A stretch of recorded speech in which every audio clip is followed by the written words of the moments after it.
سلامونه مې قبول کړئ دوستانو. نن سبا د امداد په نوم باندې غریبانو ښځو سره کوم کارونه شروع دي، موږ تاسو سره یو څو ویډیوګانې شریکوو. که دغه ویډیوګانې تاسو وګورئ نو ډېر زیات به حیران شئ چې په پښتنو باندې څه شوي دي چې د 100 روپو دپاره دومره لالچ کوي چې پردو ښځو سره ناروا کارونه کوي، ناروا عمل ورسره کوي. د ویډیو تر اخره موږ سره ملتیا وکړئ. دې ویډیو کې به تاسو سره دغه ویډیوګانې هم شریکې کړو. نو تاسو ته خواست کوم چې که تر اوسه مو زموږ چینل نه وي سبسکرایب کړی، همدا اوس زموږ چینل خان کلیک سبسکرایب کړئ چې زموږ راتلونکي ویډیوګانې تاسو ته په وخت ورسي. قدرمنو دوستانو، که تاسو ته معلومه وي نو نن سبا غریبي ډیره زیاته ده او غریبي دې حد ته رسېدلې ده چې ښځې هم راوتلي دي خیر خیرات غواړي، سوالونه کوي او په لارو کې د خلکو نه پیسې غواړي، ځکه چې د خلکو ضروریات زیات شوي دي او کاروبارونه نشته. نو کوم خلک چې صاحب استطاعت دي، یعنی پیسې ورسره شته او د هغوی وس کېږي، هغوی اکثره وخت داسې کوي چې کله هم ښځو ته پیسې ورکوي، یعنی هغه داسې ښځې وي چې یو یا دوه بچي وي او یا بیخي پیغلې وي، نو د هغوی نه غلط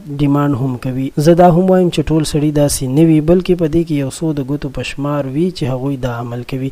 کله چې دوی د ښځو نه غلط ډیمانډ کوي نو که مجبوره ښځه وي هغه بیا هر څه ته غاړه ږدي، او که کومه ډیره مجبوره نه وي نو هغه بیا دغه خبره ټوکره وهي او د هغې اختلاف کوي. نو قدرمنو، داسې ډیر زیات واقعیات په دې تیر سیلاب کې هم مخې ته راغلي وو چې کوم خلک بې کوره شوي وو، نو چا به چې پیسې ورکولې، کوم فاونډیشن والا به پیسې ورکولې، نو هغوی به د جنکو نمبر هم اخیستلې او داسې ناروا حرکات به کول چې د هغې په باره کې ډېرې خبرې هم په سوشل میډیا باندې ریکارډ شوي دي چې موږ سره هم د هغې معلومات شته.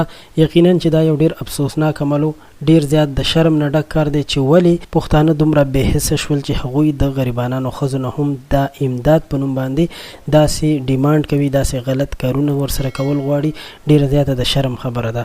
پښتنو ته پکار دي چې خپل ګریوان کې سوچ وکړي چې یاره موږ ډیر زیات مهذب قوم یو، مهذب خلک یو او یو مهذبې خبرې کول پکار دي. نه د پکار چې پردو تورسرو سره د ناروا او غلط کار کولو کوشش وکړي، بلکې هر څوک چې څه امداد کول غواړي د الله په نوم باندې دی وکړي. داسې نه ده چې د یو شهوت د یو خواهش د پاره دی غریبې ښځې سره مرسته وکړي. امید لرم چې تاسو به زما د ویډیو په پیغام باندې پوه شوي یئ. تر بیا مو په الله سپارم، د ځان ډیر خیال ساتئ.